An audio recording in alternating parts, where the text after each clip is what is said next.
Now, according to the Deputy President Rigathi Gachagua's impeachment motion, there is an affidavit that has been drawn, and also one of the high-profile people in the government of Kenya Kwanza is Governor of Nairobi, that is Governor Johnson Sakaja. So Sakaja is being called out as a witness against DP Rigathi Gachagua, and he has an affidavit that has been drawn to support the impeachment motion of Rigathi Gachagua, which means that Sakaja will also appear before the Senate to testify against Deputy President Rigathi Gachagua, so that this testimony from Governor Johnson Sakaja can also be instrumental in the impeachment of the Deputy President of the Republic of Kenya. Now let's look at these on how it has been published or how the affidavit has come up. Now, Deputy President Rigathi Gachagua will face his accusers when the National Assembly debates his impeachment motion on Tuesday next week. Kibwezi MP Mwangi Mutuse, who sponsored the motion, cites grounds for impeachment as stipulated in Article 150 and 145 of the Constitution. So he will also line up 3 witnesses, including a state officer who sits in the cabinet, as he seeks to have Mr. Gachagua dismissed as MP. Mr. Mutuse cites 11 grounds as shown on an affidavit and annexed document, and 3 other affidavits in his bid to have Mr. Gachagua impeached. Now, the impeachment motion was supported by 291 MPs. Gachagua has come under fire from his Kenya Kwanza Alliance colleagues in recent months. Now, he says his only crime is being truthful and pushing for the unity of the Mount Kenya region. Mr. Mutuse has attached affidavits from the Secretary to the Cabinet, Mercy Wanjau, Nairobi Governor Johnson Sakaja, and Dr. Andrew Mulwa, the former acting Kenya Medical Supplies Agency KEMSA Chief Executive. Now, the witnesses will testify on claims of gross violation of the Constitution, abuse of office, and gross misconduct. The case relates to the conflict of interest, breach of collective cabinet responsibility, and interference with the separation of powers. Mr. Mulwa was appointed KEMSA boss in an acting capacity in 2023 following the corruption scandals that rocketed the state agency. In his affidavit, Mr. Mulwa claims to have the issues raised in paragraphs 45J and 78C, grounds 7 and 11 of the impeachment motion, and I quote, "In the last 2 years, the DP has inexplicably amassed a huge property portfolio estimated at 5.2 billion, mainly through corruption and money laundering," read ground 7 by Dr. Mutuse.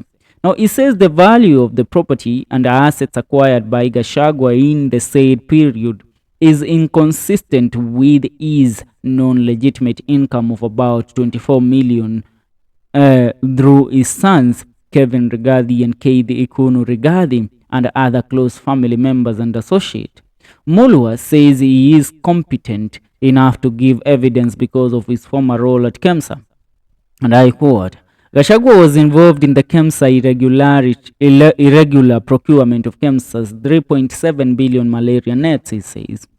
Mulwa says on or about July 11, 2023, the DP called to hand over to his agent the original bid board submitted by Shobika Impex Limited for the tender.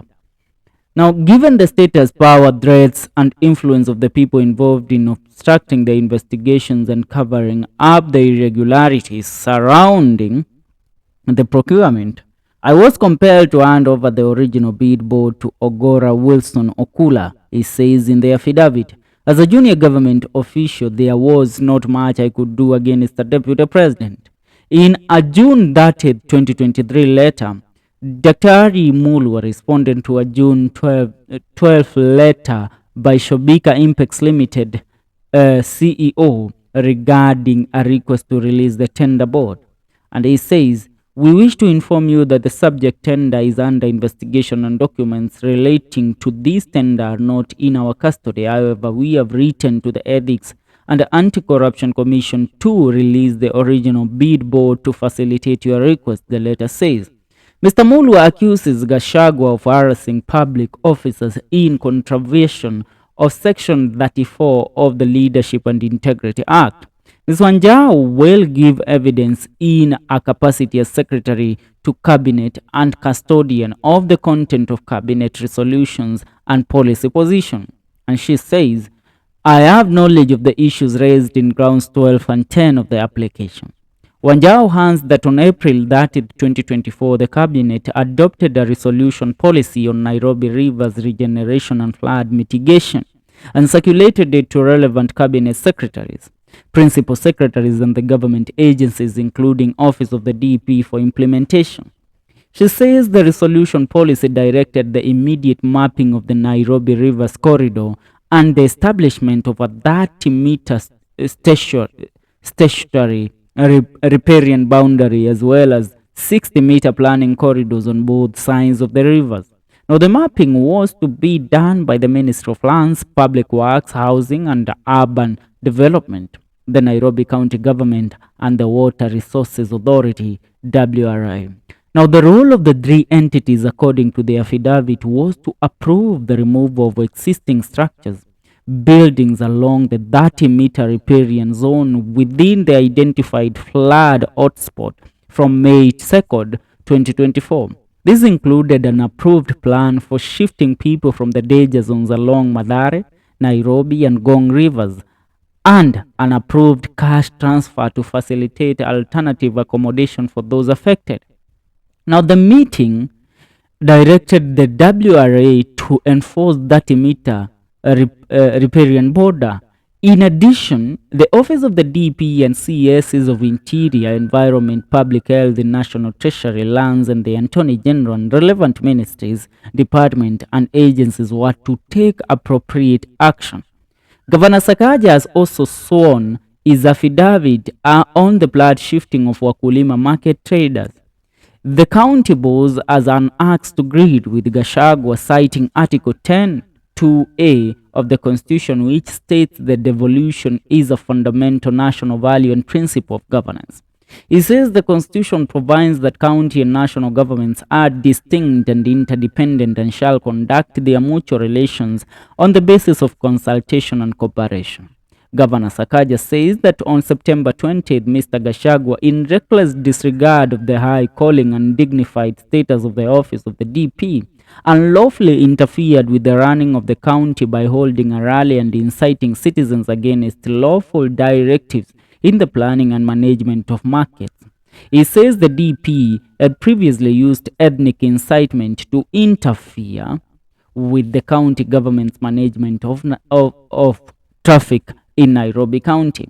And I quote him, I believe that Mr. Gachagua was inciting and demeaning public statements and conduct are impeachable offenses. They undermine devolution, the functional and institutional integrity of county governments, and unjustifiable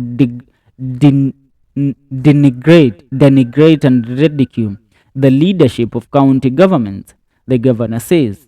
Mr. Mutuse is expected to move his private member's motion on Tuesday. Now, the MP says he started gathering evidence to support the motion on September 20th. Yeah, when we look at this, mostly the people that are mentioned here, these are people.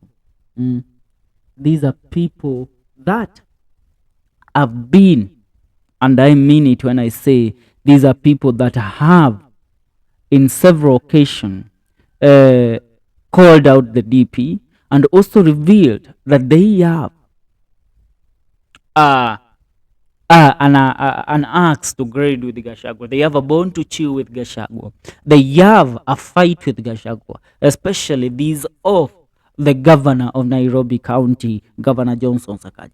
And let me tell you, you cannot submit an affidavit to have Gachagua impeached, yet you refuse to appear in the National Assembly, which means Governor Johnson Sakaja of Nairobi County will be standing in the National Assembly as a witness against Deputy President Rigathi Gachagua.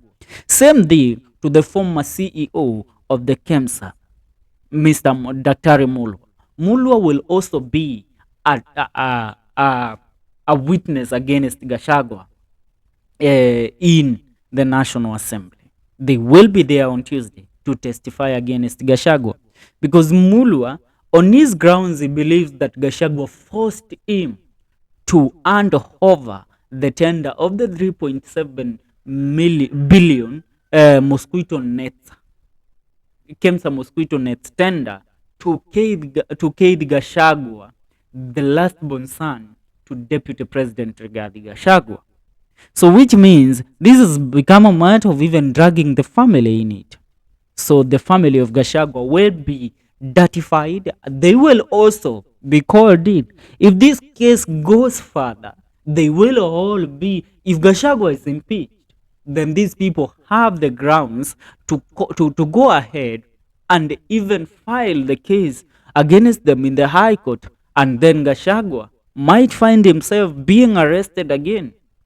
Have we ever had a former vice president being a vice president or a deputy president being arrested? You know, Ruto is on the verge of discrediting this man, destroying Gachagua completely. I don't think Gachagua will ever recover from this political turmoil if he is removed as the deputy president of the Republic of Kenya. Now imagine a governor standing in the National Assembly to give evidence against his deputy president kwa sababu tu rais amesema. It is the country that we are living in, and we are living in funny times.